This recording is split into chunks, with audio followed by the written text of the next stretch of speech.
Did you know that less than 15% of the books published each year by traditional publishers are by people of color? Well, on Girls Talk Books, we uncover the truth about diversity in the publishing industry and celebrate the authors and industry trailblazers who are changing the game, sharing their wisdom, and inspiring the next generation of storytellers.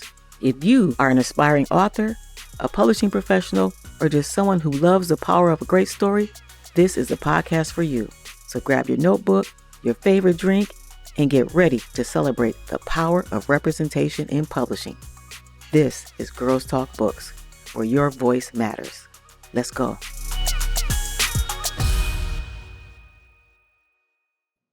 Today on Girls Talk Books, we have author Shonda Buchanan, who talks about discovering herself and her family as a memoir writer.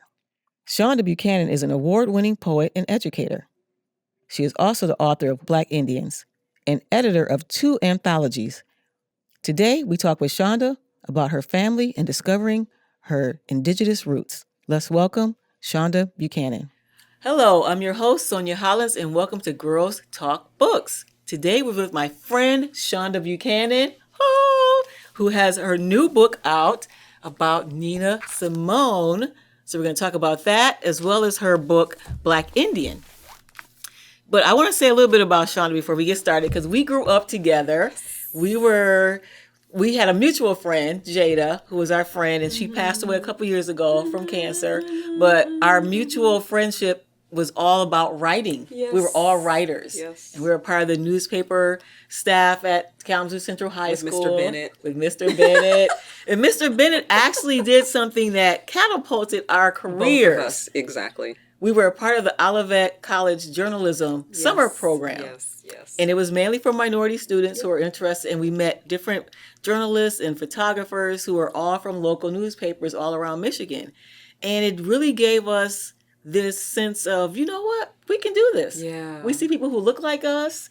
Yes. You know, and they were doing great things. I think courage is the word. It gave me a sense of courage that you can actually be a writer, like a real journalist. Right. You see these African-American authors who work at the Detroit Free Press, and it's like, you can actually do this. Right. Yeah. And you had an actual, more of a catapult, because you connected with Donna Britt Gibson, who was one of the leaders of that workshop. Yes. And tell us a little bit about what happened with you and how you connected with Donna. So Donna and I kept in touch, and when I was about to graduate from Central, I think it was maybe 4 or 5 months before that, and here I am, 17 going on 18, and realizing I did not want to stay in Kalamazoo. It was like, what am I going to do with my life? Mm-hmm. So my mom was trying to figure it out. She was like, okay, maybe you can go to the design school in Milwaukee. You like to draw. You're curious.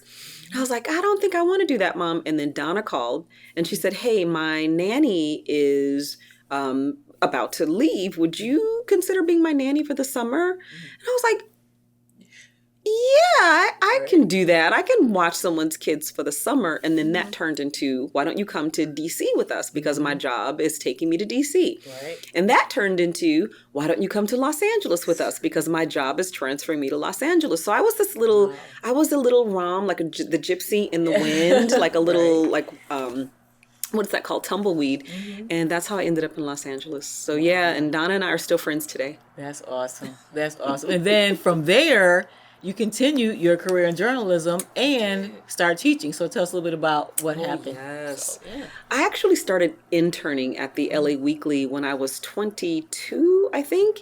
And it's interesting because I always knew I wanted to be a journalist, but I hadn't started school as of yet. And I said, okay, but I still want to write. Even though I decided, I said, I don't really want to go from high school into college. Let's live your life, earn some experience, gain some experience.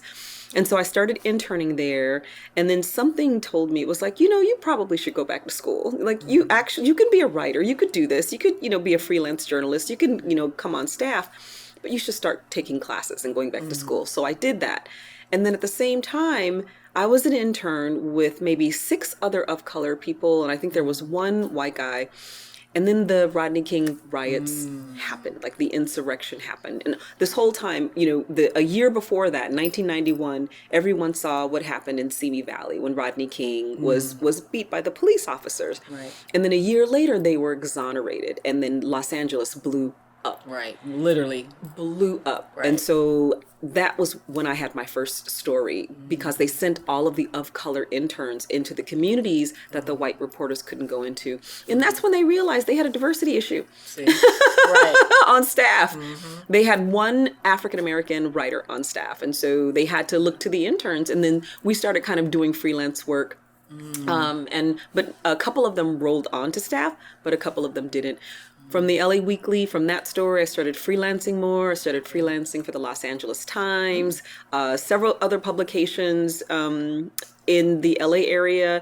And then I started realizing, was like, no, wait a minute.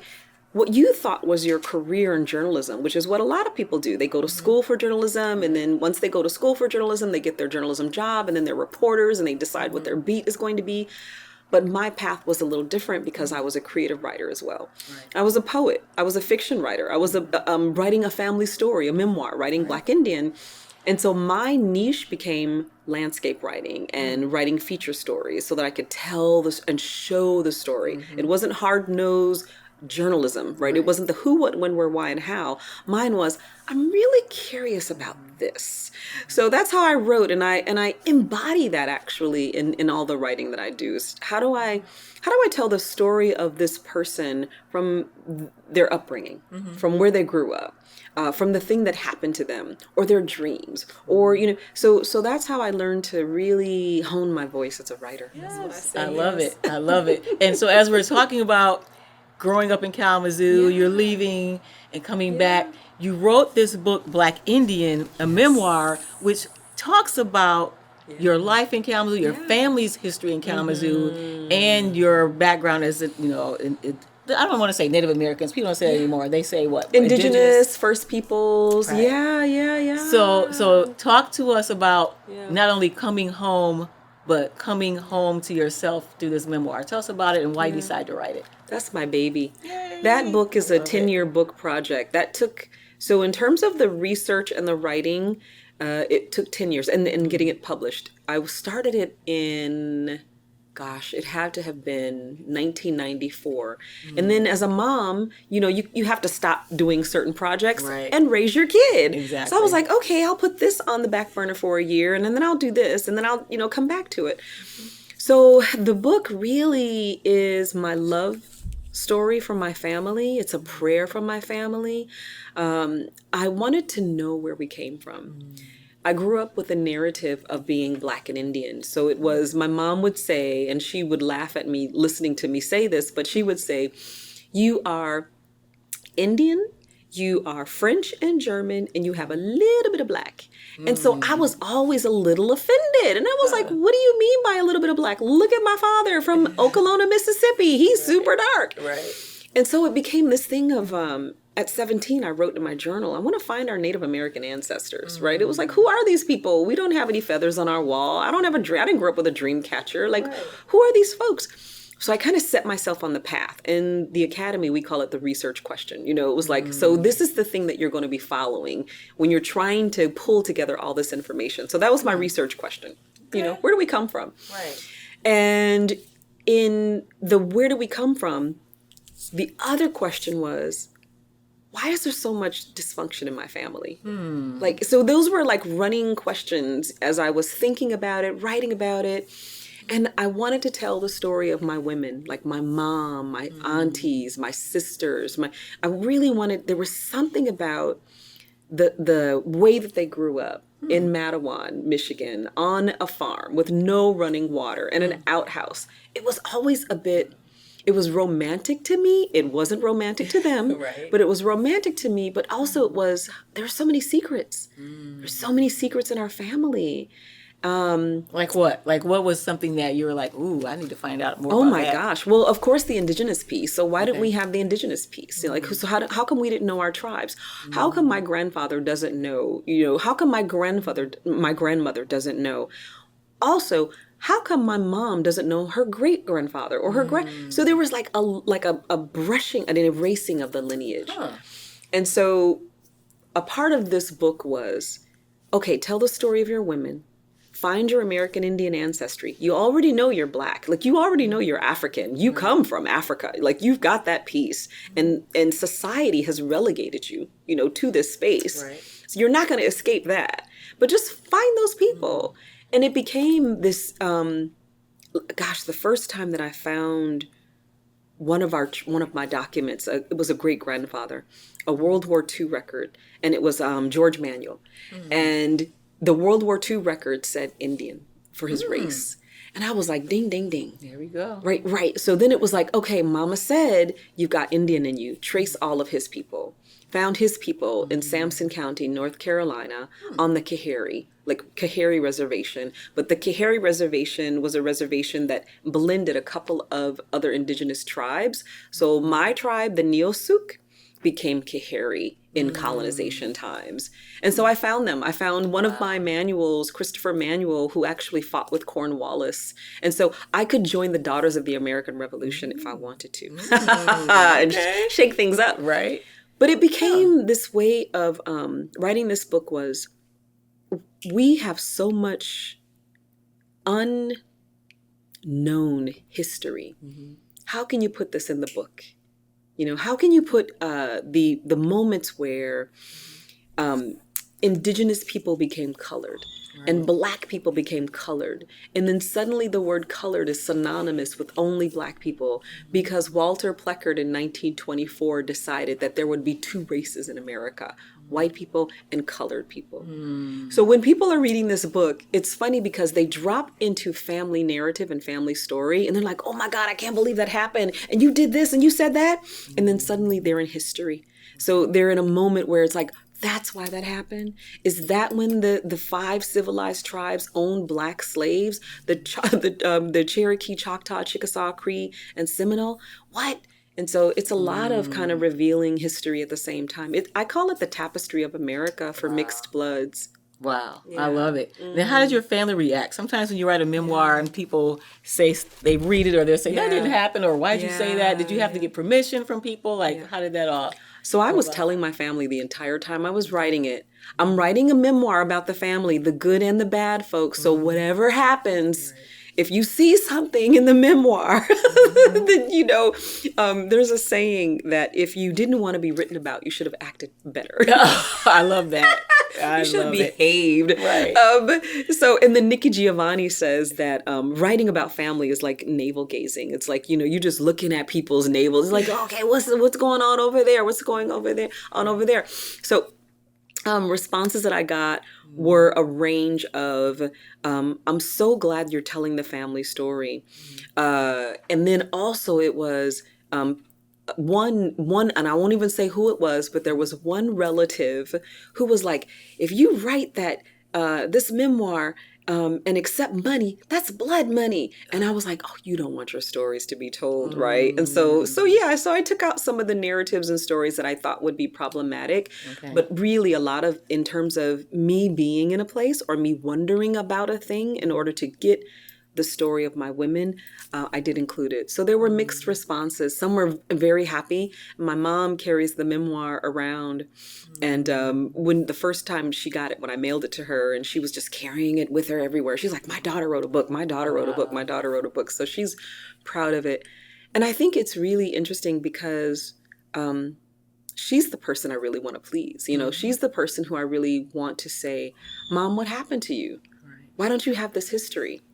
Why didn't you have this information? What was your childhood like? What was your upbringing like? You married at 16 and had your first child at 16? What was that like?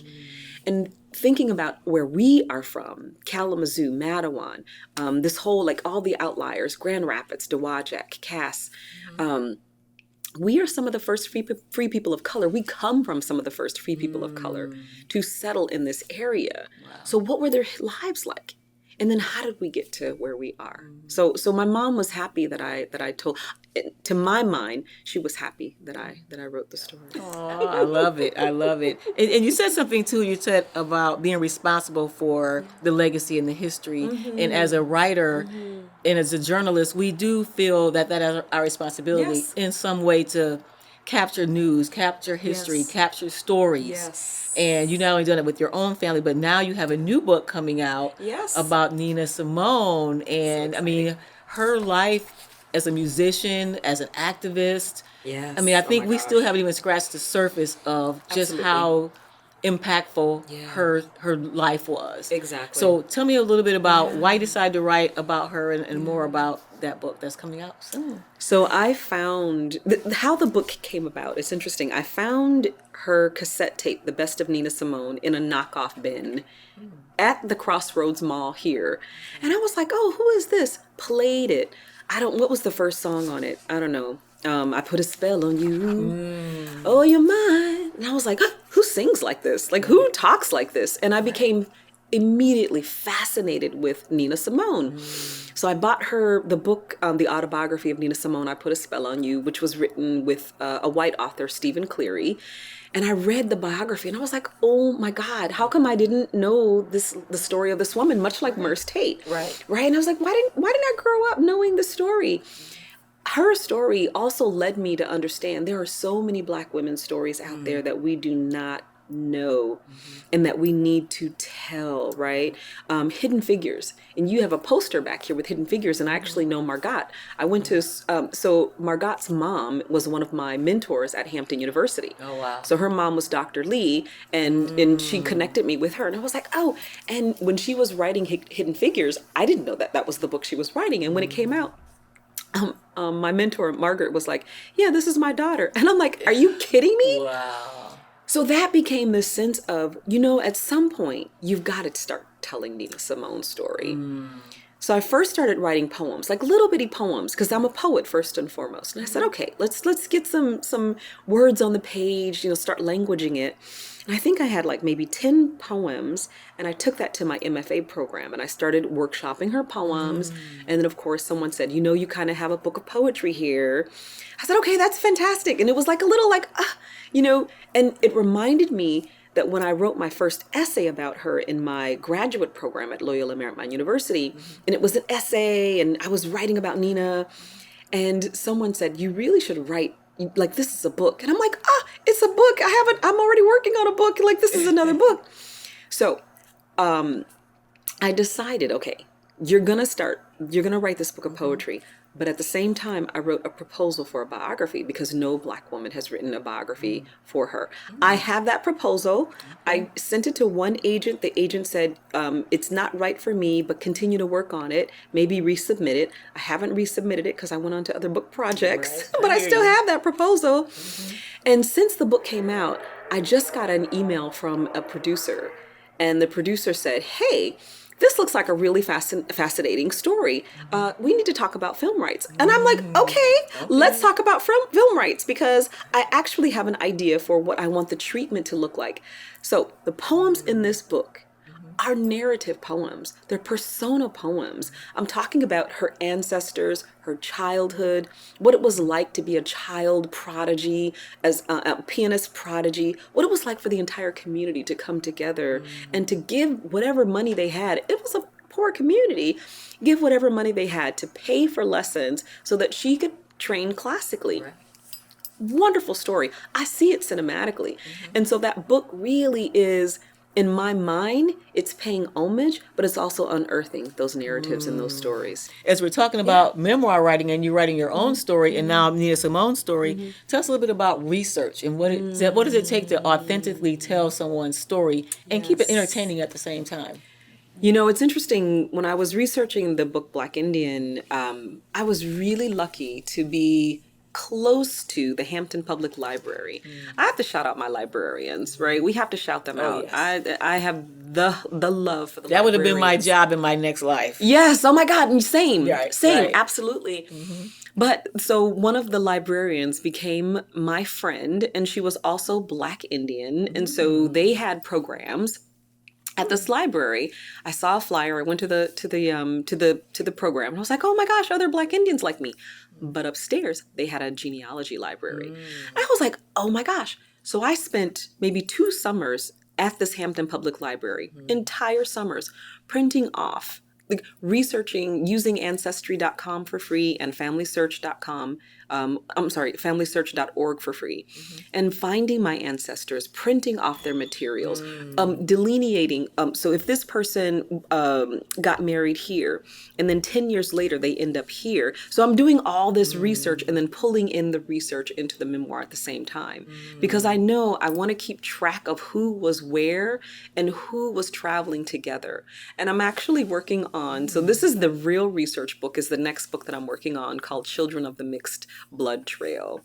And I'm looking at those 6 branches of my family who left North Carolina and how they got on their own migration trail because of ostracization, because of discrimination and prejudice and racism, and moving from North Carolina into Tennessee, living in Cook County for a little bit. Then something happened. We're going to pick up and leave, and we're going to go to Kentucky. Kentucky didn't treat them really well. Indiana became the place where the Roberts started some of the first free people of color settlements, and their church got a historic marker, so they're on the historic registry. Elijah Roberts, one of the first predecessors of all this is research. Right. His papers, and I think one of the Bibles are in the Library of Congress. So like this is information that my family didn't have, that I was opening the books in the tombs, going to the Kalamazoo Public Library. This is so interesting. When I was researching at the Kalamazoo Public Library and having to move file cabinets just, to the side to try to find the material and the information, and nothing was organized. Right. And so I found a book that had and I thought the title was The Negroes of Kalamazoo, or maybe it was The Free People of Color, or something like that. And when I opened this book, I was like, hey, there's Staffords in this book, and there are Roberts in this book. These are my people. My mom is a Stafford. My grandpa is a Stafford. The Manuels, and my great-grandmother were Manuels. And it was such a beautiful moment where I got to, see what their lives were like. And it's interesting because I happen to have this. The Negroes in Kalamazoo. God. And it was a study done. And it was the Kalamazoo Council of Social Agencies. Yes. Who did this book. And the reason I got this book was Mr. Caldwell, who was a principal at one point of Kalamazoo Central, he passed away, and his family had an estate sale. And so I went into his basement, and there was so much history about Kalamazoo and women in history that I had never heard of. And this was one of the books that was in there. And, because we love history and research, it has the Staffords, like all the families. It has interviews with them. It talks about, when they came, and, it has stats and all that stuff. So, we're going to have to barter. And so I need to make a whole copy of this. I'm going to have my intern come and make a copy so it doesn't leave your premises. Okay. We can make it happen. But it's a local self-survey. So people are talking about their lives, what they were doing. Oh my gosh. I need this for the next book project. The one thing with the Children of the Mixed Race Trail, so it's under contract with Wayne State University Press, and Black Indian was also published by Wayne State University Press. The one thing I want to do now is I really want to put us on the map. Do you know what I mean? I want to put of color people, what our contributions were, where did we live. I want to mount an exhibit at the Kalamazoo Museum, at Western Michigan University. I'm writing grants. I want us to have like a tier at the Kalamazoo Public Library. I want to see who are the people who came, who was on the Underground Railroad, who were the free people of color in 1854 who came. There were 54 of color people on the census, on the U.S. Census research, right? So I want us to have a place in a way that I never saw when we were growing up. I felt like we were always relegated to a place that was not equal to the white people that I grew up next to. And I don't think it was their fault. I think because I've sensed the coloring books on the first African American men and women, and if we don't learn that as a young person, and some of the people in the coloring book, when I was younger, they were alive. Yes. So it's like, how did we not have connections to those people? And I think that it's not up to white people to connect us. Exactly. It's like if we have people in our community Yep. who are doing great things, there should be some way where our churches or Yes. whoever Yes. needs to expose our kids to these amazing Exactly. people, and not just when they die. And We it's need like plaques. exactly. Enoch Harris needs a plaque in my Ostrimo. gosh. Do you know what I'm saying? yeah. Like those, and so he's supposedly related to us through the Roberts. The Enoch Harris, one of the first men to bring supposedly apple seeds to the Ostrimo area, Right. and then I think they burnt They burnt the house destroyed down the house. right before when people were starting to learn his Yes. history. All of a sudden, Come on. yeah. I'm like, we no. So that's one of my goals and missions for coming back home to Kalamazoo is everything that I have in this book and all the research that I did not put in that book that's going in the second book. I want to put us on the map. Yeah. It's in time. that way. Yeah. Tell me a little bit about some of the books that inspired you as a young person and how that may have woven into your style today. Oh my gosh. My favorite book, first book that I started reading and found at my cousin's house in Lansing, and I accidentally stole it, was I Am the Darker Brother. A collection of poems, New Negro Movement poems, Harlem Renaissance poets, Langston Hughes, Margaret Walker, Amiri Baraka when he was Leroy Jones, Paul Laurence Dunbar. I mean, just so to have that book, and as I was in middle school, and I was living in Mattawan. And to have a book that actually talked about Blackness, and it talked about survival, and it talked about, and it didn't even, so the piece about it is how they could language their lives, or how they could language being a man, or a woman, or a Black man and a Black woman, all these intersectionalities before we started calling it intersectionality. And I Know Why the Cage Bird Sings, right? And Richard Wright's Between the World and Me, which is where Ta-Nehisi Coates got the title for his memoir, Between the World and Me. And so like those poems became building blocks in my vertebrae, I would say, as a writer. And the language, and I don't want to say I harnessed the Harlem Renaissance to write. I don't want to be pretentious, but it was the tone, the word choice. I think it was also the boldness, the confidence. the boldness, the confidence, the sense of you get to say what it is that you feel and what your community is experiencing, and it's real and it's valid, and no one can tell you can't say it because these authors have said it. So that was one of my first amazing books. And I always kind of wonder, did I like take my cousin's chance to be a poet, to be a published award-winning author, which is, I'm like, because I've won some awards. And so he's like, you didn't take he's like, I still write poetry. You didn't steal anything from me. I'm like, thank you so much. Thank you, May Ray. But that was one of my first real pivotal books. But I read everything. I was reading Anne McCaffrey, so a lot of fantasy. I was reading anything that I could get my hands on. I was reading romance novels too. I'm such a romantic. I really am. Twice divorced, I have to say, single, but I'm still a romantic. And I'm like, where does that come from? Those Harlequin romance novels, those Silhouette Desire. But my mom let me read anything. Anything. Oh my gosh. I was reading gigantic, thick books like at 15 and 16 and 17 and trilogies. Who was I reading that I really love? Clan of the Cave Bear. And so Clan of the Cave Bear is a story by, I want to make sure, I think it's Jean Auel, Aual. And so she was writing about basically prehistoric times. So when the first, but it was through the story of a woman. And so, but then how the woman became a part of a clan who were like Neanderthals. I mean, so it was like this, I know she did a lot of research for it. And I wasn't thinking about the research at the time. It was, this is an amazing story. It's it's fiction. It's telling from her perspective what this, this world was like at the time. So mind you, that's my 15 and 16-year-old reading.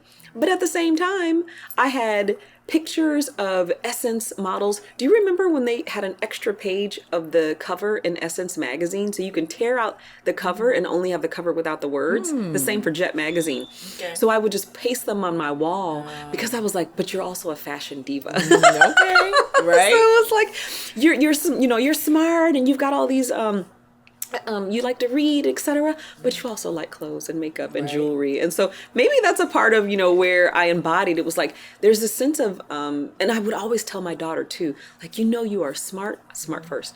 You are smart, you are kind, you are beautiful. You know that, right? And so I was giving her the order of things. Right. I was And you have like, to maybe I have should have said order. kind first because she's got a nice acerbic tongue. Well, that's okay. Sometimes it comes in handy, for sure. Exactly. And I love it. And we're talking about stories. We're talking about where you developed your storytelling from. And so as we end, we always gonna do something pretty cool called Once Yes. Upon a Time, Yes. and it gives writers a chance just to look into their lives and just in a nutshell say once upon a time who they were. So could you share Yes. your once upon a time with us? Yeah, once upon a time, there was a little girl who lived in a super loud family on the east side of Kalamazoo. She was born on the north side on North Edward Street. But when she came of age, when she came to a place where she knew that she needed to say something that was all her own in this too loud family, she desperately wanted to tell those stories and to speak. And so she took Harriet the Spy as one of her books, and she started writing, telling in her journal, telling on her family members if they were doing something bad, like only in the journal, or talking about the neighbors, the Baskervilles who lived next door to us on East Main Street. She desperately wanted to tell those stories. And so rolling all of that into, and really not even knowing if anyone was going to listen or if anyone was going to one day applaud. She just continued to write and continued to persevere. And writing became the place where she could breathe and the place where all her dreams came true. And it came true with writing. And it's still like that. It's still happening like that. So.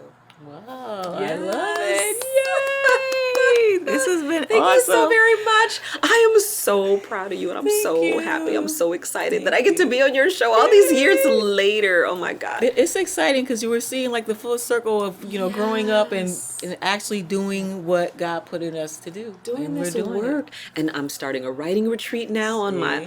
See? You have a podcast. You have Merce Tate Explorers. I mean, there's so many things, and writing helped us do that. Writing Donna was a Britt.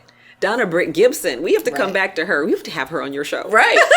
Yeah, Donna was the glue. I mean, she was Midwest girl, Indiana. Yes, she the was a glue. strong journalist. And we do that now for other Right. people. Exactly. We inspire other people because we were inspired by her. I think that's true because when we saw her and the other women in that workshop, Yes. we admired them. Denise Crittenton. Exactly. Yes. And we had a role model to say we need to be that for other young people. Yes. And yeah, they were, because I didn't know any journalists, not in person. I mean, I knew ones that I saw their bylines, but to actually know a journalist, that was the first time. So we have to credit Mr. Bennett too. Mr. Bennett, We have to credit Mr. you Bennett. know, he Yes, passed away some absolutely. years ago. Yes. But I have to credit Buddy Hanna too. oh, Buddy Hanna. Yeah, Buddy yes. Hanna. He was the first, so he lived down the street from me. When I lived on Southworth, he was in that middle street. I can't remember the name, but he started having writers over to his house, and it's interesting because he also started publishing us. It was just like a little makeshift thing. Right. He had But- a little newspaper, Yeah. and he let us write for it. He had Exactly. a little Apple computer in his basement. I know, that's true, right? And that was the my first computer I'd ever gosh. actually worked on. It was, so you're right. There are He was people. instrumental. There are little angels. Right. Angels who help propel us, and then we get to give that back, right? Pay it Exactly. forward. Exactly. Pay it forward. I love So, it. yeah. And I think that's so important. And right now, especially with the attacks on, history in schools, in particular, Yes.